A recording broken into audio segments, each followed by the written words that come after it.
Hi guys, it's Sarah Todd. Welcome back to my YouTube channel. I am so excited for today's video because a lot of you guys have been asking me to film this video and I'm finally doing it. I know this has been kind of long awaited, so I'm really pleased that I'm finally sitting down and filming this for you.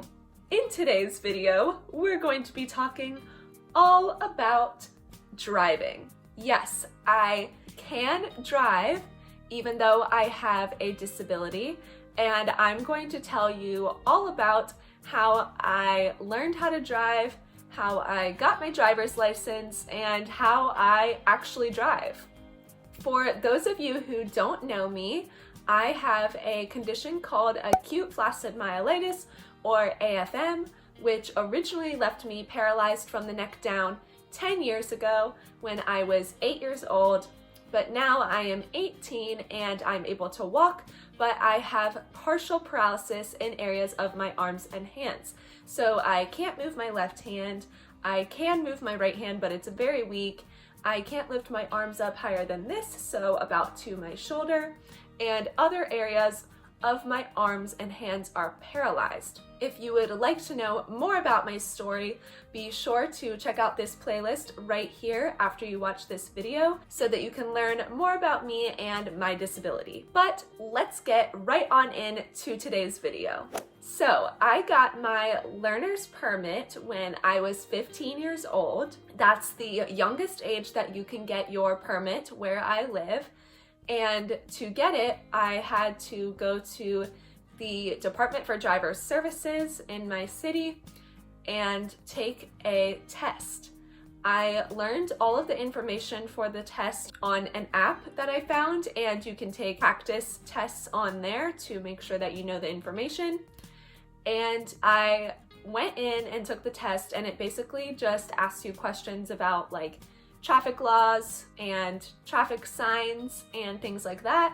So I took that test and I was pretty nervous because I had missed all the questions that I could miss before I was done taking it, so I knew I couldn't miss any more or else I wouldn't pass, and then I would have to wait and come back, take it again. But thankfully I passed, and so all I had to do was pay $10. And then I had my learner's permit, which allowed me to learn how to drive with one of my parents in the car or a driving instructor. So because of my disability, I can't drive a normal car, which meant that I couldn't learn with one of my parents in one of the cars that we own.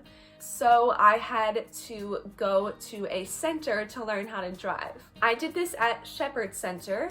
They're a center that specializes in spinal cord injuries and traumatic brain injuries, and they have a whole adaptive driving program there. So I actually learned how to drive in their vehicle with their adaptive equipment. At first, I went and I drove around a neighborhood near Shepherd for about an hour, and I tried using the pedals just like normal.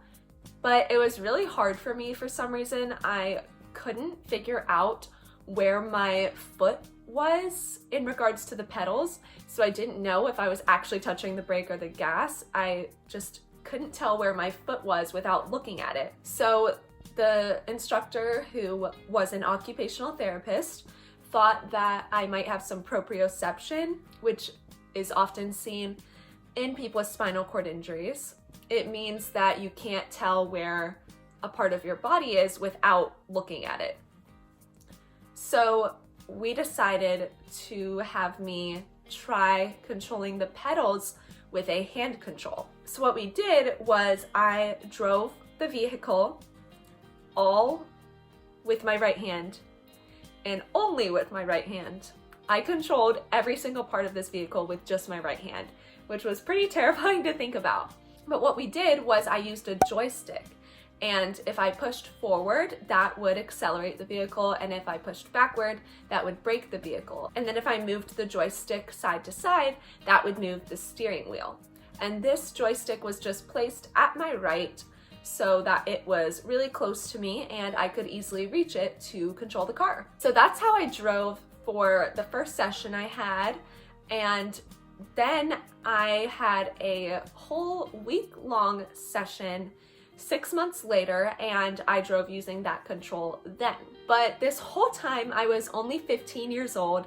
I was really young and I was pretty terrified while I was driving, so I wasn't that into trying to learn how to drive that much, which meant that after I did that week, 6 months after I initially drove for 1 hour, I took a break from learning.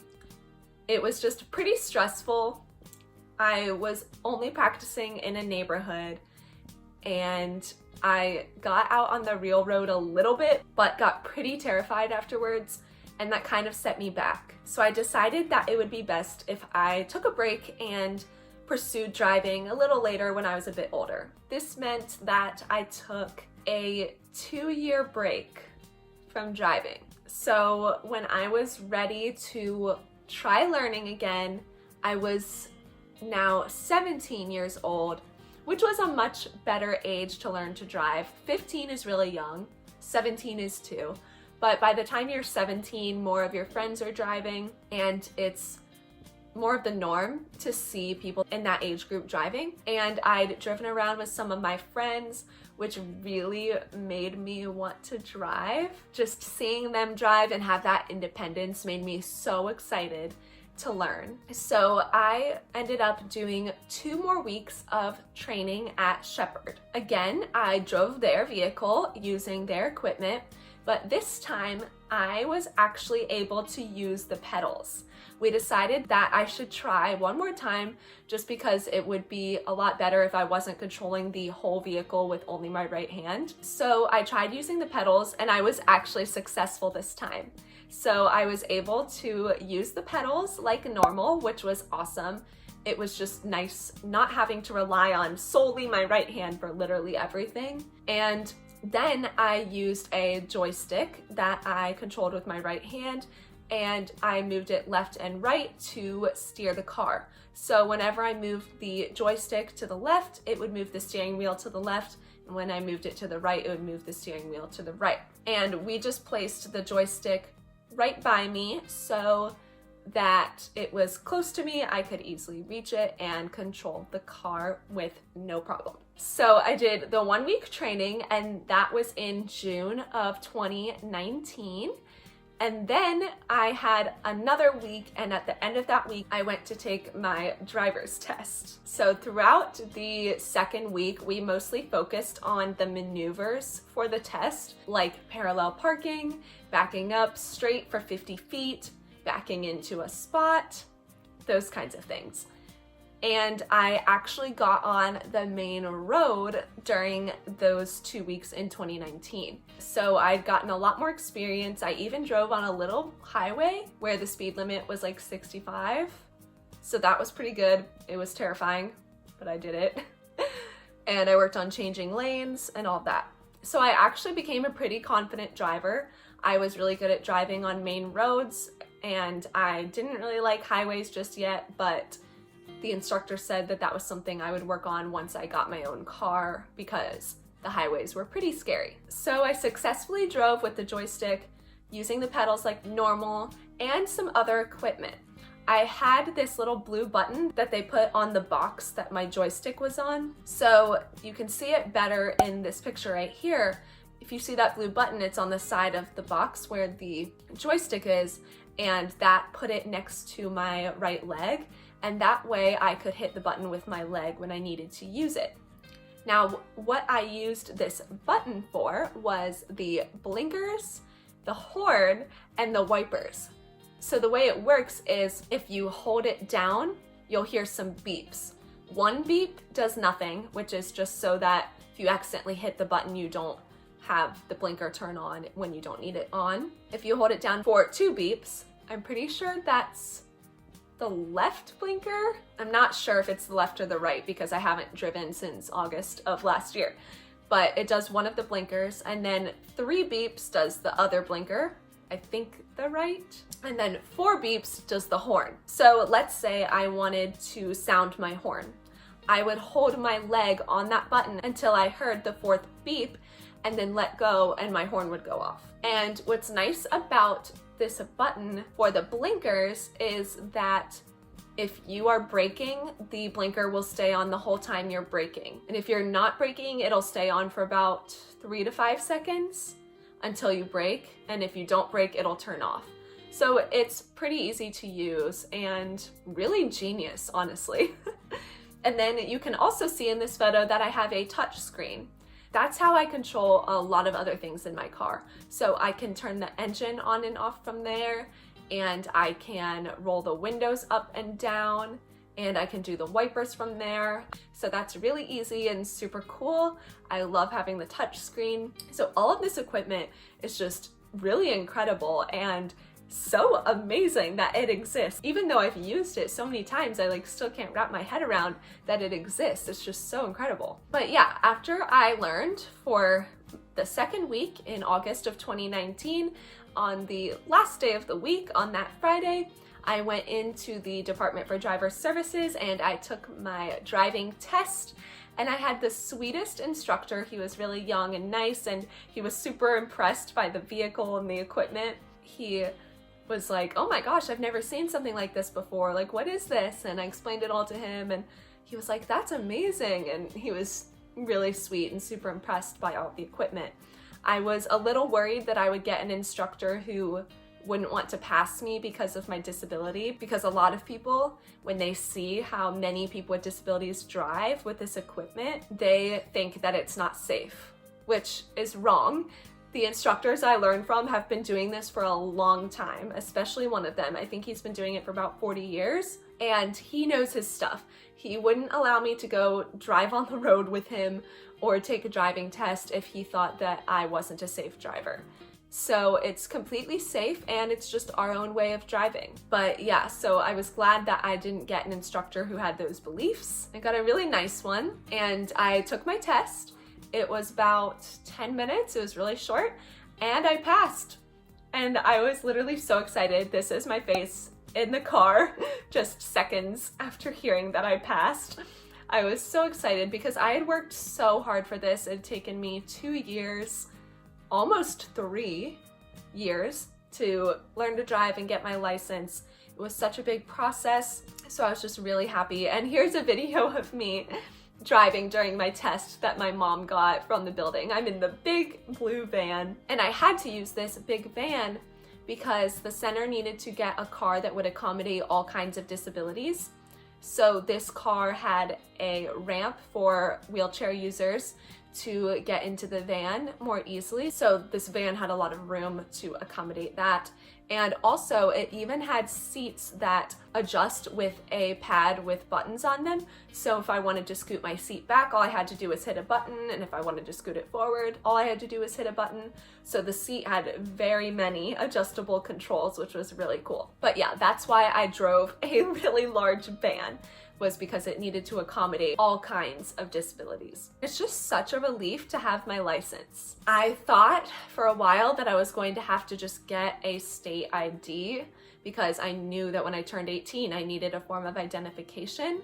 And with how often I travel and stuff, I just really needed that. But I am glad that I was able to get a license instead of a state ID, because it's just nice to have that license, and then I can pursue driving whenever I want to again. So where I've left off with that is I don't currently have a car of my own, even though I took my test almost a year ago. And that's because the adaptations are quite expensive. They cost more than the actual car itself will cost. And insurance won't help pay for that because they don't see it as a need. Even though you really do need a car to drive around in most states, but insurance doesn't see it as a necessity. So that's one reason why, but also it will take about 6 months to put the adaptations into my car once I pick out what car I want. And I know searching for a car will be a huge process because these adaptations can really be put into any vehicle, I'm pretty sure. So I would want to find a car that has some accessible features built into it already that like aren't adaptations, just so that I can have some more independence with my vehicle, but I don't want to have a car that's like super expensive. So that's why I don't have a car right now. I also don't have one because I am in college. By the time you're watching this video, I will have already been there for a bit. And at my college, you really don't need a car. You're allowed to have one as a freshman and all the other years, of course, but the town is very small, the school is very small, everything is very walkable, so I don't need a car there. So I think that I'm just going to wait until I'm done with college and then possibly pursue getting a vehicle and getting the adaptations put into that vehicle. But yeah, that's how I'm able to drive with arm and hand paralysis. It's pretty cool. I love that these adaptations exist for people with disabilities. It's so incredible that people with disabilities of all kinds are able to drive if they have those adaptations. And I'm so thankful that I was able to pursue driving and get my license because it will offer me a new sense of independence once I have my own car with adaptations. And like I said, it's just nice that I have my ID because I need a form of identification since I'm 18. And it's just good that I have that license so that when I want to pursue driving in the future, I will already have the license and I won't be considered a new driver. And it will be a much more easy process for me to get a car and drive since I've already done the basic training. Once I have a car of my own, I will definitely make a video showing you all how it works, but that probably won't be for a while unless something changes, we'll see. But I will definitely show you all how it works because I know people find this kind of thing very interesting, as do I. So I hope you enjoyed this video and found it interesting. If you did, please give it a like, leave me a comment, subscribe to my channel, and remember to hit that notification bell so you never miss a video of mine. I post new videos every Tuesday at 3 p.m. Eastern and sometimes Fridays at 4 p.m. Eastern, so I hope to see you at the next one. Bye guys!